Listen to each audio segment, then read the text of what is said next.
Okay.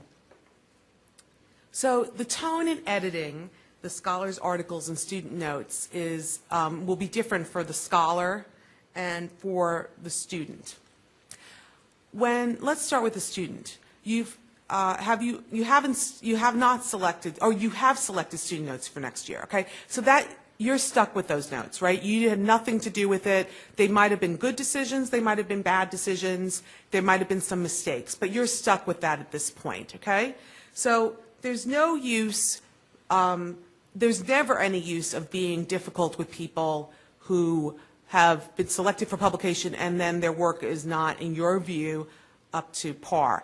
One of the reasons I think that will be very important to you is to have a certain humility in doing this process.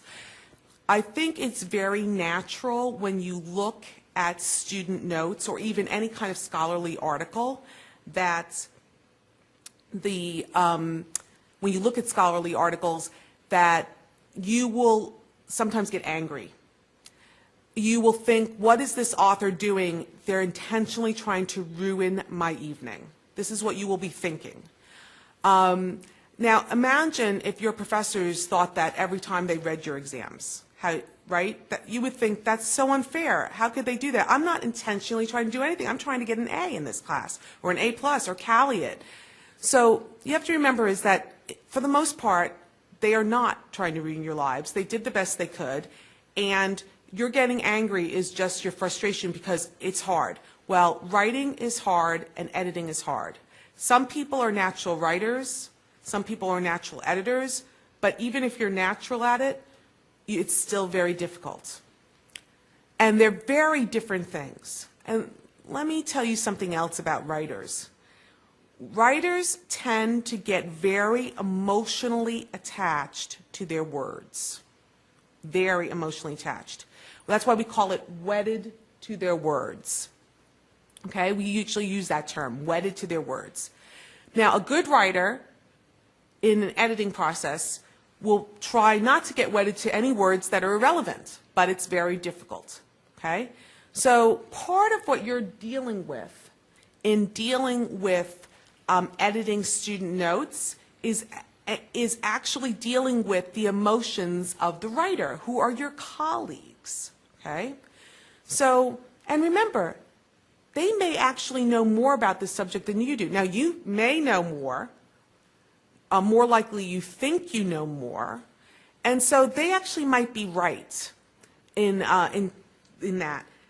So what I would suggest is that you look at the entire student note, and you look at it, and I wouldn't even edit it the first time around. I would read it through.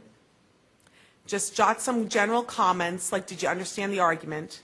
And then I would read it again, and I would see what the first thing I would do is see what their architectural structure of the note is. In other words, what are their one way to do this is to look at all the headings. So you might see something that is like the heading, Roman numeral 1, 2, and 3, A, B, and C for each of them. 1 is typically the introduction, or maybe it's not even numbered. And so just see, does that make sense? Do these Roman numerals actually give an argument? If they don't, suggest ways that they can actually give an argument based on your first reading of what the main ideas are. Okay?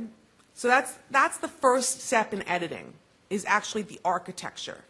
Within the architectural framework, you look at paragraphs.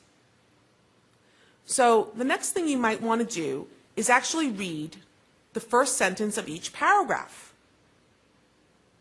which very likely are not topic sentences, but they're supposed to be. A well-written article will always have a topic sentence for every paragraph. You should be able to read an article and its topic sentence and get the entire meaning of the article.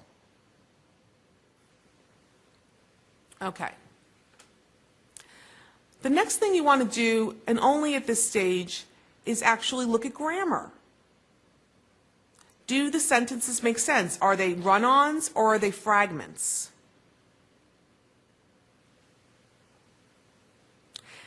Do the other sentences in the paragraph actually support the topic sentence?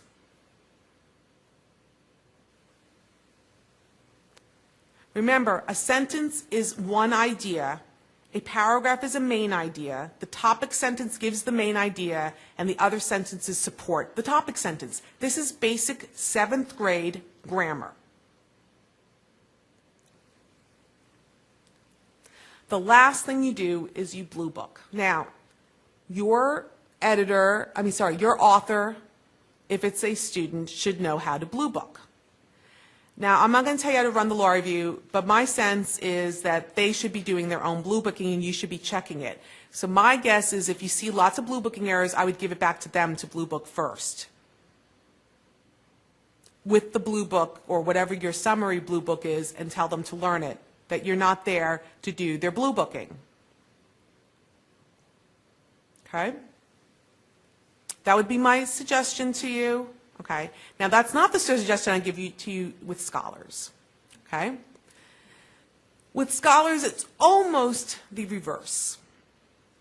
With scholars, again, we're going to do our basic 4-point test here, which is the ideas or the mad person, the architect, the carpenter, and, oh, I don't know if I told you the cleanup is called the janitor. That's the blue booking. Okay? So again, you probably have already you've done article selection, but in the future when you're trying to do article selection, that you look at, is this a really good idea? And does it make a point? Usually the point, and this is also true in student articles, is the point is what role does the law and should the law play on this particular problem? And we'll talk more about that with the slideshow. So you should be answering a question, what role does the law play? By the way, I shouldn't even phrase it that way, what law does the law play? Because you want to answer a more provocative question. What role should the law play? And by the way, that doesn't mean that it's necessarily a liberal paper. You could have a conservative paper saying the law should play no role. The law should be repealed. The free market this is economics, let's do the free market. Okay? With a scholar's paper, so you look at that first. The next thing you might want to do is, again, you'll do the same the architecture, the carpentry, all of that. That's important. And you will do lots of blue booking for them because you have to remember they learned the blue book in a different edition and they are not relearning the blue book. That's the problem. That's why you see blue booking errors with authors. Because most of them were on Law Review or Law Journal. They know how to blue book and they don't. Some of them are lazy, I will admit that. But most of them just remember the old rule. Or they practice for a while, so they're doing the practitioner rules, which is something I used to tend to do more. Okay? Or they don't have a research assistant who they've asked to actually clean it up for them, which they should. But at that point, you have to, in terms of article selection, you can decide, well, this is a really, really interesting article. I'll select it, but I'm going to have to do a lot of blue booking. Or, nope, it's a great article, but there's too much blue booking. I would suggest to you, if it's a really great article, do the blue booking, okay? Because that's really that's the things you guys, every single one of you should be great at that. That you shouldn't be worried about. Now, with professorial authors are very, very wedded to their words in general. Okay, that's one. Two, they typically know grammar, though they will make grammar mistakes. And they don't like law review editors telling them how to write sentences. On the other hand, they're very busy. And so they often prefer that you just redline a change. You can give an explanation in a bubble next to it, but they prefer that. So let me tell you what I think was one of the best experiences I had, which was with the Harvard Journal. It was Harvard Law and Policy Review. That was it. They looked at my article, which was just a draft, because they actually asked me to write an article for them. I gave them literally a draft I wrote in 3 weeks. I said, okay, what do you think? And they gave me a 5-page commenting memo saying, and they just said, we like your idea, we think this is the main idea, and they gave this really nice, positive, this is what we think is your main idea. Then they said, structurally, this is how we would restructure some of the areas. They did not do anything, on, hold on, excuse me, what did I do?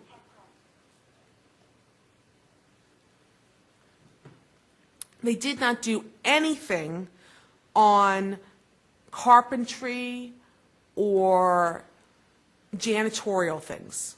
Nothing. Because that's a waste of time. So if you actually get an undeveloped piece that you want to work on, you do not do grammar at that stage. Now, if you have, I'm really sorry about that, but my husband's actually quite sick today, so. At that stage, what you have to do, so let's say you've now finished that, or they've given you a well-developed argument, and you've accepted it, because in the article selection, you should be doing this, like all the ideas stuff, so you've done that half. Then, when you get it, you'll get your sources, you'll get your, you do your source check, and assuming that the sources actually say what they're supposed to say, and there aren't big surprises, then what you would do is ensure that that it's readable. Now, this is what I would suggest. I would suggest actually not, unless it's an easy fix like an R to an is, because there's a, something like that. What I would suggest is that if you have problems reading a sentence, put a note saying, we're having problems reading this sentence. This is a suggestion in a bubble, and let them decide. And make it easy for them. Okay. Again, if there's topic sentences missing, you might want to just say, consider looking at topic sentences for pages blah, blah, blah, blah, blah.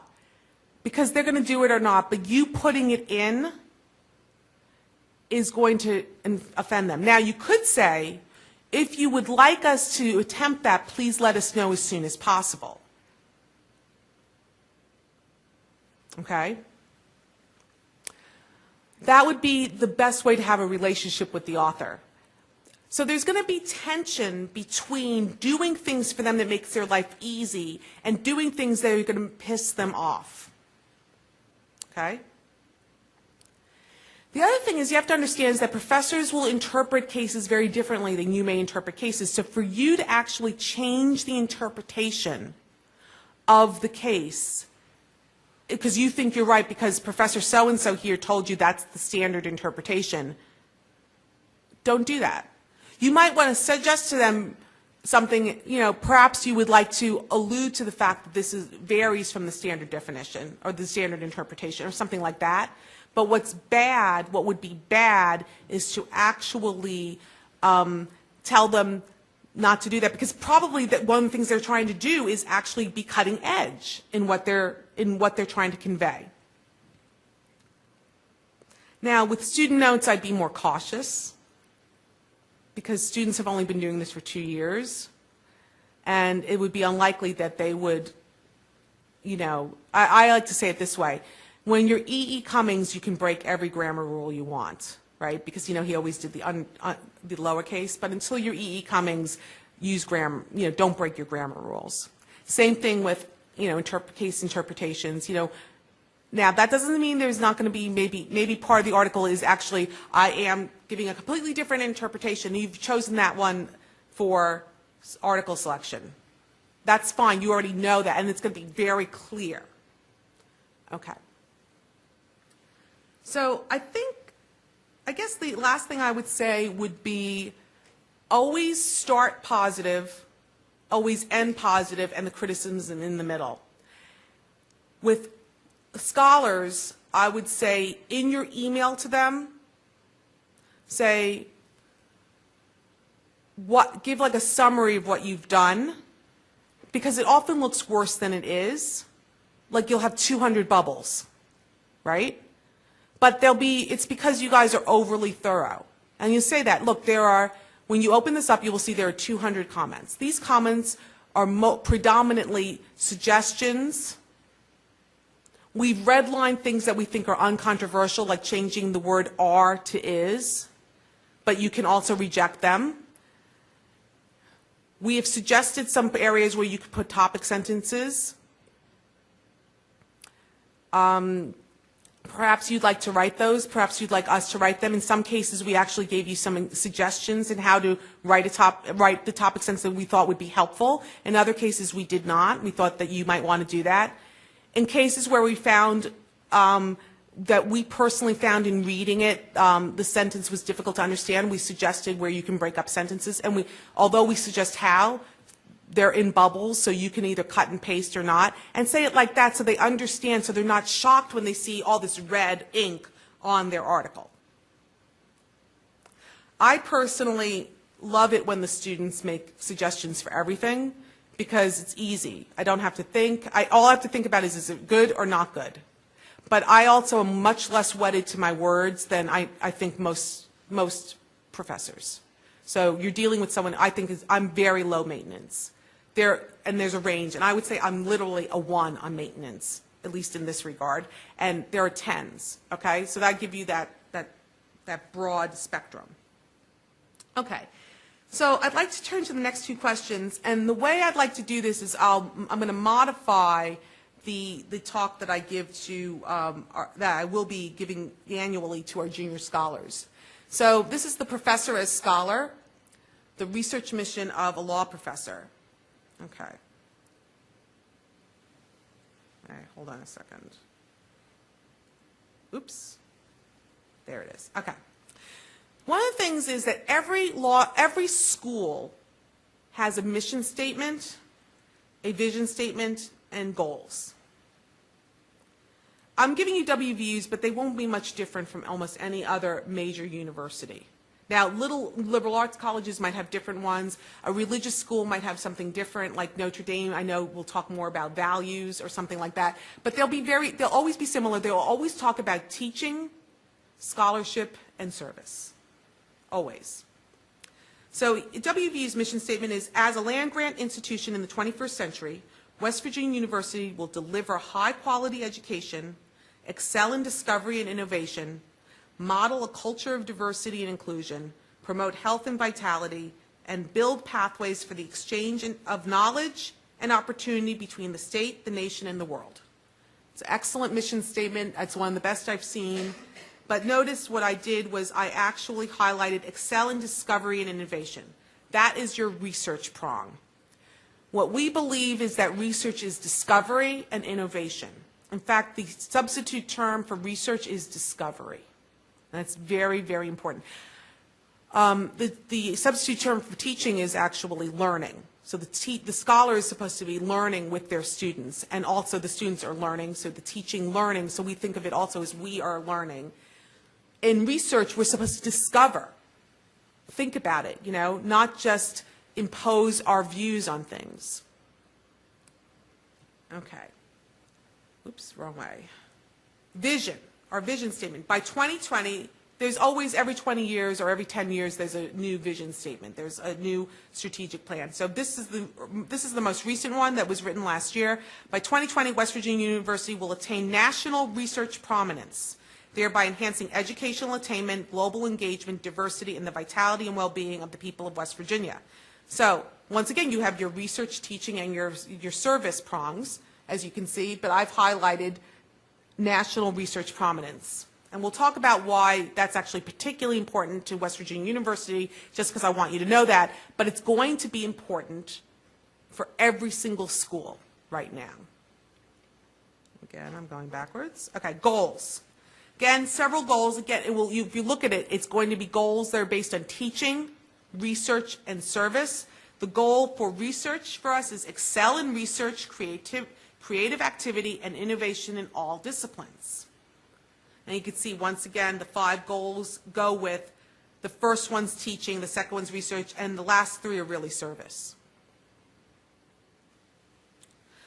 Now, with West Virginia University is a research university of high research activity. Okay, let me get my notes for this one. All right, so we're high research activity, and that's Hodges Hall, I think. No, Woodburn Hall, sorry. That's Woodburn Hall. And next to it, I put Penn State, and I put University of Virginia. And the reason is because Penn State and University of Virginia are research universities of very high research activity. That's the highest rating you can get. So you're going to have different schools rated differently. Our goal right now is to go from high to very high, which I'm certain we'll make in the next couple of years. It's very important. I picked Penn State and UVA because they're 2 of our competitors that are public institutions, and public institutions have different service missions than private institutions. And that's something you should remember when you're actually looking at scholars' articles, and even for students, because there's a service component to articles. Okay, so that means that article production is important at every stage of a professor's career. Every single stage. Now, it's different importance at different stages, but it's important. It's probably more personally important pre-tenure because they lose their job completely if you don't get tenure. But the university will not be giving you a raise if you are not producing. So it's money. And actually, I've coined this term, detenurize you. That's not really the word. It's tenure revocation. So you can get tenure revocation for not engaging in research, or for not doing service, or for not teaching properly. And that happens every year. Not necessarily at West Virginia University, but every year somewhere there is tenure revocation. Okay. Now, what does this mean? Excel in research, creativity, activity, and innovation in all disciplines. And the reason I want to bring this up, and we're going to talk about how it relates to law, is because every single university will have this, to excel in research. Okay, so, but what does it mean? So Einstein, obviously E equals MC squared, that was big, right? But here is Frankenstein, all right? Is this really research? That's something that's the idea is. Is that really something that's pushing discovery? Is that something important to society? By the way, provocative articles that you disagree with can push discovery by pushing reactions, and you can even ask for responses from people. You get a really provocative article, you completely disagree with it, but you get the response to it. That's a really good way for a law review to show that they're engaged in the debates of today. Oops, I keep going backwards. I'm really sorry. Okay, just some objectives and actions. So, increase scholarly activity and research that addresses the challenges, in our case, faced by West Virginia, the nation, and the world. Now, other schools will not have West Virginia. They might have Michigan. They might have California. They may not care about the states at all. Instead, they'll have the nation and the world. Okay? Interdisciplinary activity, very big right now. Now, let me just say what these pictures are. Dworkin is the most famous 20th century jurisprudence. This is Hammurabi's code over here. This is law and economics, law and medicine, law and justice. Okay, so the idea is that the idea here is that law used to be, the idea of law and law review articles, if you look back at the early 20th century, was the seamless web. It was the common law. And so you looked at the common law, here it was, this is what torts was, but maybe we should have a approximate cause instead of cause in fact. and there's negligence is born. Or why don't we have at-will employment? And it was, a lot of it was just looking at what the next is, actually putting together all the research, showing what the law was or is at that moment, and maybe going one baby step further. The better articles were the jurisprudence ones. What does law do? What is law? So you'd get like Oliver Wendell Holmes or, you know, people like that that would actually write about, well, what are we doing when we're doing law? Those are well, maybe what are we doing when we do law might still be an important question, but that sort of doctrinal article is old-fashioned. It is an article you'll see many students write because they're struggling to understand the law, but that's only the first draft. That should only be the first draft of your best student articles, and that should never be an article that you publish. An article that publishes something like that is a mediocre law journal. It should never be something that's just, this is what the law is.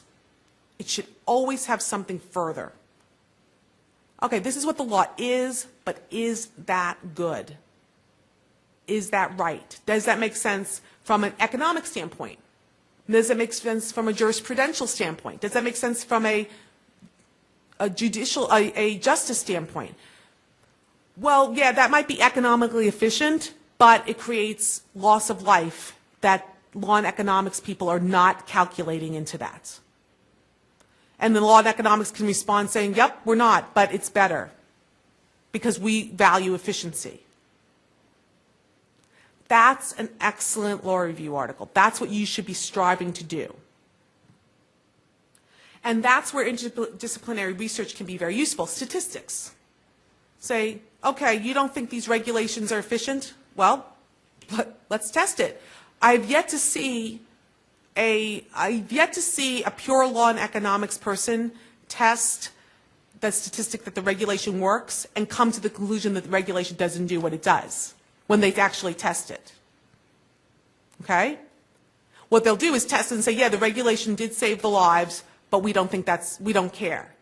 That's what you'll see. Or you'll see on the left, you'll see the regulation does what it does, and that's good because we care about saving lives. Okay? Now, that's not to say that on a very specific level, you might have an article that says, yeah, the regulations work in general, but this particular one, we need to get rid of its over-regulation. Okay? That's possible. That's good to do that. It's good to show where there's those problems. Okay? All right. Well, one more thought on that. Some people think it's really good to have a provocative article like something that almost no one would really agree with. The free market has no market failures. Okay? I would say that's only good if you're going to have a response to it because, again, you don't want to seem that you're doing simplistic research. Let me pick on the left. The free market never comes to any efficient results that are worthy of society. Okay? I think those are very simplistic. They're not really delving into the debate. They're not joining each other. And unless it's a part of a symposium where you're trying to get a very strong spectrum of views that are actually joining each other that way, I would suggest that those are not the articles that you want to publish. That you really want to have more nuanced ways of thinking about these things that might be as ideologically extreme, but actually are taking on the actual debate. And the best articles will actually recognize the weakness in their own arguments and say why the weakness is while the criticism is wrong. So, for example, you might have an article that says, yep, the free market in this area is absolutely the way to go. It's the most efficient. I realize that my critics will say there's regulations are good, but let me show you statistically that none of those regulations work.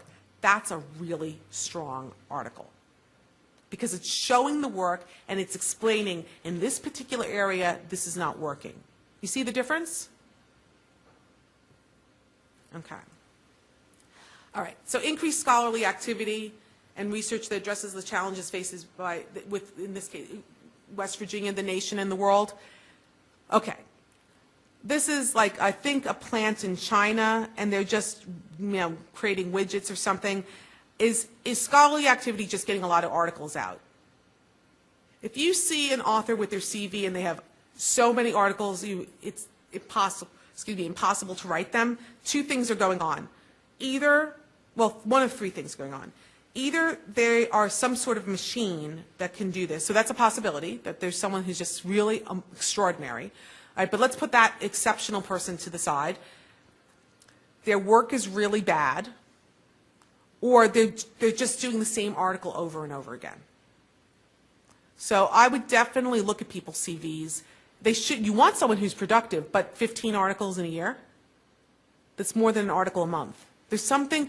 Now, if they happen to be reprinting things, they're reprinting, that's okay, they'll put it on their CV.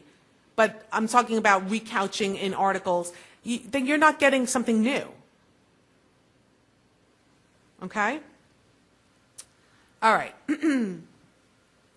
I guess the exception to that is if someone like Dworkin wants to give you a summary of his latest book. I wouldn't turn that down, okay? So there are some exceptions to that, but you'll know those exceptions when you see their name. For some reason, they just have to publish with West Virginia Law Review. Okay, so I have the next 2 pages are different. What is the role of the law? Oh, sorry. Okay, so this is energy. This is global warming. See, Marcellus shale drilling is safe. This is a safe way to provide you with natural gas for your grill. And there is supposedly the grill, and it's burning. And he says that's a water fountain. Okay. The idea here is that Marcellus shale drilling is actually perhaps not safe. Now, does that mean it can't be made safe?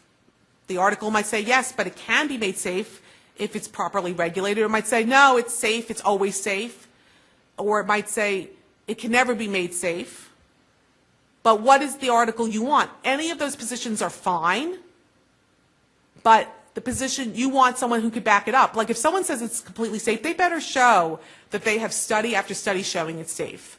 Just saying it's safe because I have 20 years experience as an engineer doing this is not authority. I think a really good article would be it can be made safe, or it's unsafe but, or it's sometimes safe, sometimes not, or yes, it's safe, all you have to do is do it this, and this is very easy. All right, it's actually looking at the complexity of the argument. This is biodiversity. The middle one is sexism. That's an ad. A lot of times in the early 20s, even today, you'll see ads where a woman is giving a product, is trying to sell a product. This says, you mean a woman can open it? And also, you can see that she's actually in a sexual position. I mean, this is a lot of ads. I mean, maybe you didn't notice that right away. Maybe you did. But the point is that you can write an article on that. You can actually write an article on images of women in advertising and see how they're sexualized or how they're objectified, or they're always just certain roles, either mother or subordinate. Or maybe you say, oh, I'm comparing the 50s to now, and actually women are now less like that. Although if you look at TV in the daytime, it will be mostly subordinate women on advertising. This is something I like to look at it's one of my hobbies. Classism. The bottom one is the economy. Anything on the economy is a hot topic right now. Make sure it's well researched, though. Poverty. Oh, here's a good one. Sorry, kid, your resume looks good, but you only have a master's degree, and all the other applicants are PhDs. And then he's leaving McDonald's, and he said, I guess I'll try Burger King. Not funny, right? Racism. This is my lefty slide. I think this is more my conservative slide, a little bit more. Overregulation. Business tax rates. There's actually a really good theory right now that one of the reasons we're losing manufacturing to other countries is because corporate tax rates are too high. The debate is corporations aren't paying any tax. What are you talking about? We're taxing our poor. It's regressive. But the other argument is we need to get business back here. That's a great article. That's a great article. Why not? I mean, that's important. One of the most important things is that we're losing manufacturing right now. So almost anything that deals with that from any spectrum, I think, would be important. Doesn't matter. I would love to see an article on business taxation and done well. State pensions are broken. Anything on state pensions, big, huge. Let's see. This is the war. Anything on, I think the war is very controversial. Let's think of a couple of them.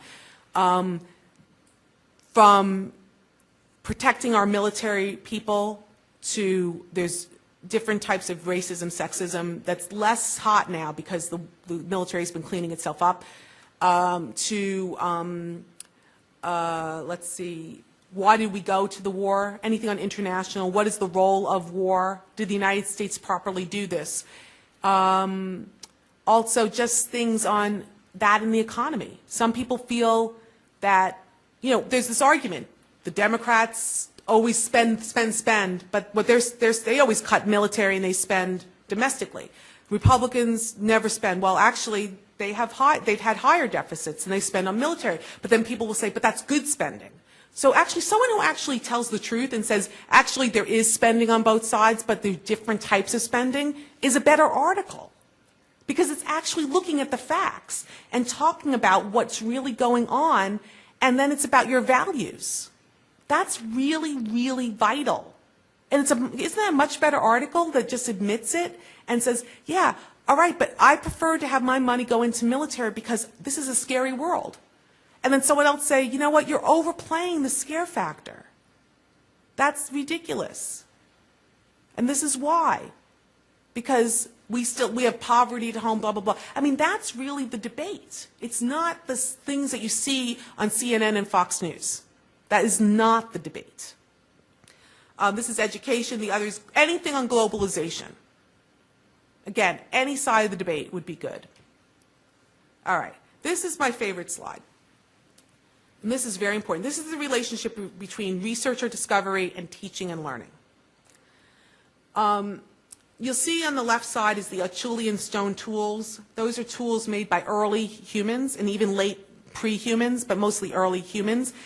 It takes a bit of skill. Like if you look at the stone technology before that, this was my major undergraduate. It was history and science and evolutionary biology. So this is why I know more than I should about this.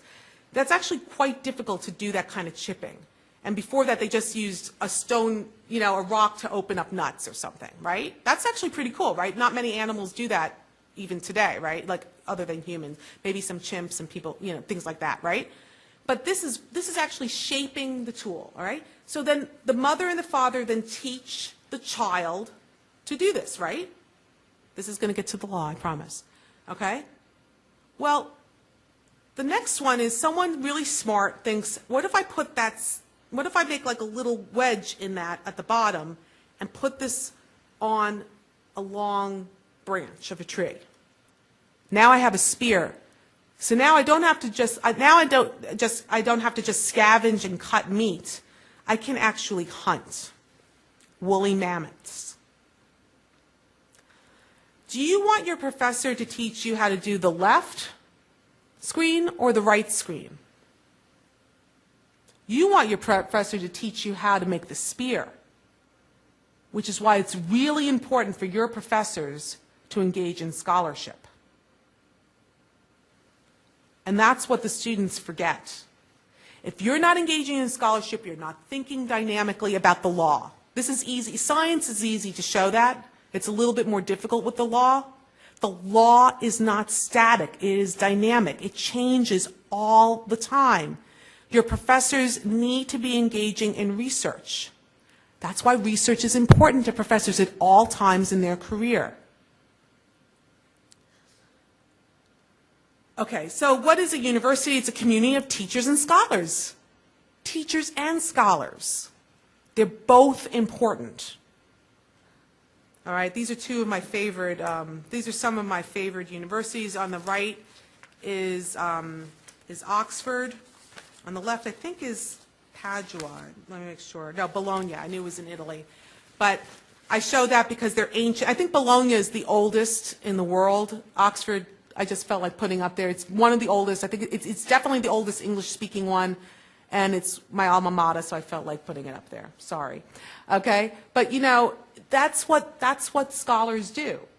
And then they learn all this and they take in all this research and then they want to teach it back to their students. And then you transmit the knowledge. Our job is to increase the body of knowledge. Increase the body of knowledge. If we just taught, and this is a very noble profession, but we'd be high school teachers, right? You increase the body of knowledge constantly, and there's more and more to learn, right? And you can look at, if you take jurisprudence, you'll see that in jurisprudence in law, just like in science, where law used to be the command of the king. Before that, there was no law, right? It was just whoever might made right. So what is the role of the law is our job as legal scholars. What is the role of the law? It used to be, no, there was no law. I could do whatever I want. Might makes right. That's not fair. Then there was kings. Well, I'm the king. And then the kings come out during, at least in Western Europe, during Christendom, and they profess that they got it from God. Before that, we have Hammurabi. It was the gods. The Greeks had theirs, right? So it's tied to culture. It's tied to values. It's tied to interests and conflicting interests. And we're always trying to better the law. The United States has this particular, I remember when I was your age and I went to Europe and I was briefed at NATO's headquarters, actually, in Europe. I think it was in Belgium somewhere. And they told us that their job is to spread democracy and contain communism. That was the job of the United States. Those were the values that we were taught. Now, because we have free speech, some people can think that's good. Or others can think, well, part of that's good and part of that's bad. Like, who cares about communism? Or who cares about democracy? Democracy is not really all it's about. You even see that today, right? Right? Part of our goal, we don't have the containment of communism really as part of our mission anymore in the United States, right? We don't hear that as much. I'm sure that's probably part of it, but the threat seems to be other types of threats that we perceive. And I'm distancing myself from being objective about this. I'm just describing it, okay? Well, you can write an article saying, okay, what was the objective of the Iraq War? Was that a good objective? Is it really important to spread our particular type of law? It might be yes. The answer might be yes, or the answer might be no, but either one of those articles is good. Okay? Because once again, dealing with important questions about the direction the nation is going, and the United States is a big player in the world, so where the United States goes, the world may or may not go. But there's going to be either conflict or harmony where the United States goes, at least right now. I don't have much time? Okay, I'm almost done. Well, this was tenure standards. All right, I'm done. Believe it or not, I'm done. Tenure, so just let me tell you 3 things, okay? Tenure standards means that it's important for scholars early in their career to get out. They have to have 3 articles, at least, to get tenure. Good articles. Typically, scholars will write 1 article a year, so that gives them 5 before tenure. So very important for new scholars to get tenure. For post-tenure, if you don't make it to get to full professor, it's also important. So you can go from assistant to associate to full professor. And then there's a second tenure process after you get tenure, often at many schools, where you can get another big boost in your income because you've been so productive. So there's like a second, it's not really a tenure process, it's more of a promotional process. How do you get endowed chairs? It's all done on research, and depending on the school, West Virginia University cares deeply about teaching. It has to be done research, teaching, and service. Many schools it's just research, or predominantly research. Since we only have we did start 8 minutes late, so can we have a couple of minutes of questions? Okay, so let me take some questions.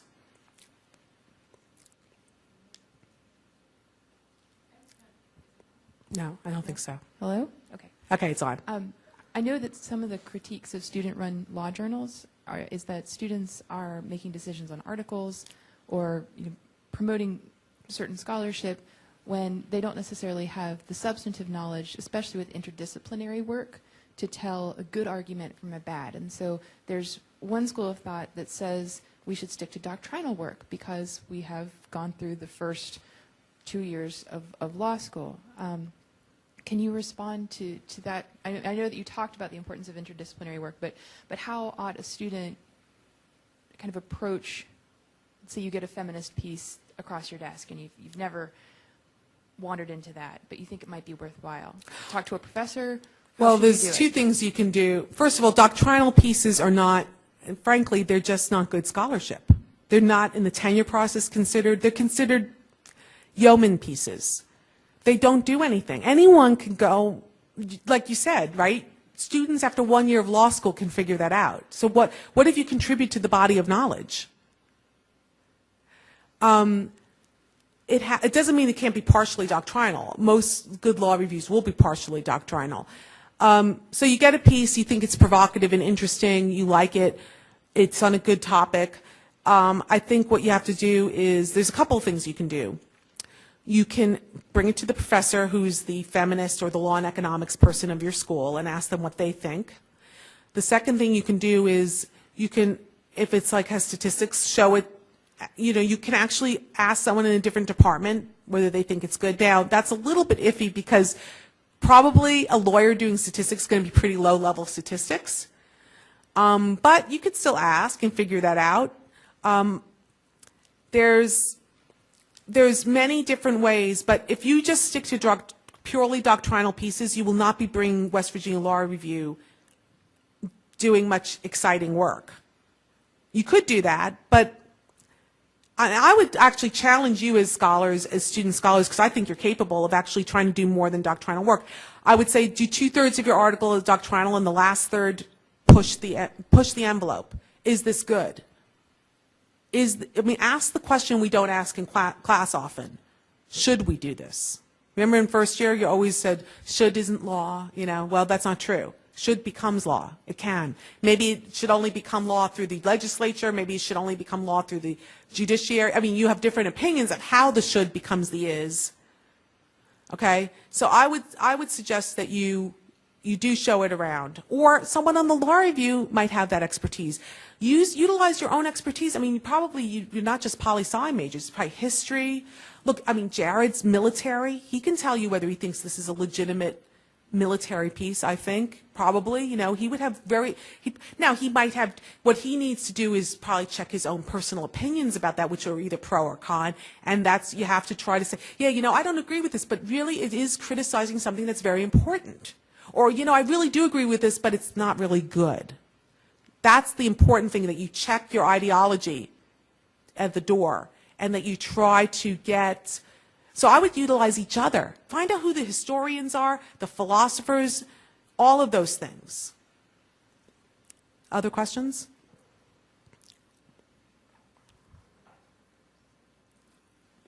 Hello. So? Hello. Hello. Okay. So I have two quick questions, actually, Okay. and it's all about the sub-edit process.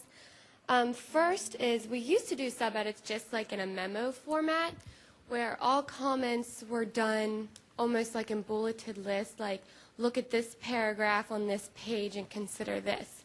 So what I was thinking about doing, and especially after hearing your remarks, is doing more of a cover memo that is an introduction to what our sub-edit looks at, and then also a summary of any comment bubbles or red lines in the document, and then attaching a track changes document of the article with comment bubbles. Do you think a professor would prefer that rather than just a memo with like specific bullets to a page or a paragraph? A memo alone is very difficult for a professor, and it's more work. I think what you described, which I think was the summary of what I said you should do, is less work. The less work you give the professor, the faster it's going to be turned over. That might mean a little more work for you, but really the more work is in summarizing the points. Really. Actually, in some ways it might be less work because You're not trying to figure out how, how to, so actually I think my way might even be a little less work for you. The more work comes in the summary, and be very kind. Because people get and younger scholars are probably not as good scholars as more senior scholars. Not always. Just because they're not mature scholars. You will see more doctrinal pieces by junior scholars. So you might even suggest, we like this a lot, but we'd like you to add. If you were willing to add this part of it, then we will accept it. But anyway, that's next year. But yes, I would do that, Laura. Yes. Oh, second question. Sorry. Professional comments. Should you stay away from, because when I was going back through our first round of sub-editing, I didn't like when an editor used, like, I think, I this, and I was changing them more into passive voice. Is that something that you would suggest? Can you give me an example? Okay. So one would be, like, I don't think you should use this word here, and would change the word. Oh, I would say consider using.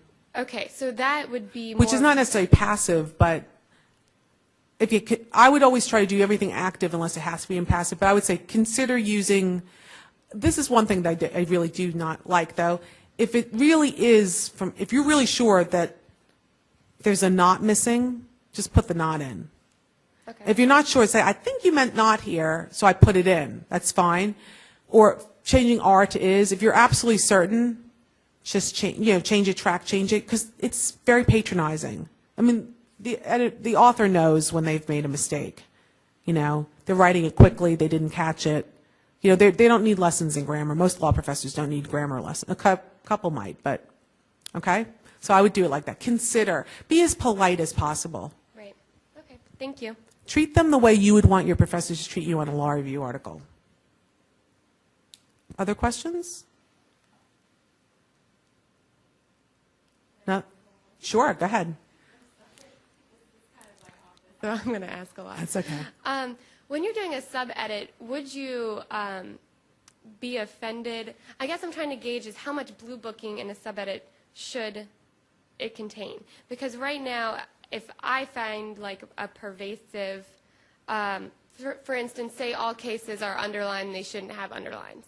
If you do that in track changes and go through and just change it in the sub-edit process, would a professor be offended? Would change it and then put it in the cover letter. We did not track change the following things because they are obvious blue booking stylistic things that, for example, you did and these are here are the things that we did not. One is you always we use italics rather than underlines for purpose of print, so we change them. You don't have to worry about that. Okay. We always space F second, the F and the second. That would not be true. But the Supreme Court, we always do. That's our convention. That's the Blue Books convention, so we did that. Try not to be patronizing, but I would just give them a list, and that's it. I don't even notice it usually anyway, so you could probably get away with it, but then you'll get the sharp one that kind of then gives. So I would cover my tracks and just say, we did these things, and it would look crazy for this global change to have it, which is true. And it's really annoying when I get a global change, and it's all over the place. And it's very difficult then to Okay. So you're actually helping them a lot. You could even say, we can do a compare documents and give you the whole thing if you want, but we thought that this would be easier for you, and these are all of them. Right. Okay, thank you. That was You're welcome. Other things? You have other things to do today? All right, then I'll shut up. Unless, any others? Sure? Okay. I'll see you soon, I hope. You're welcome.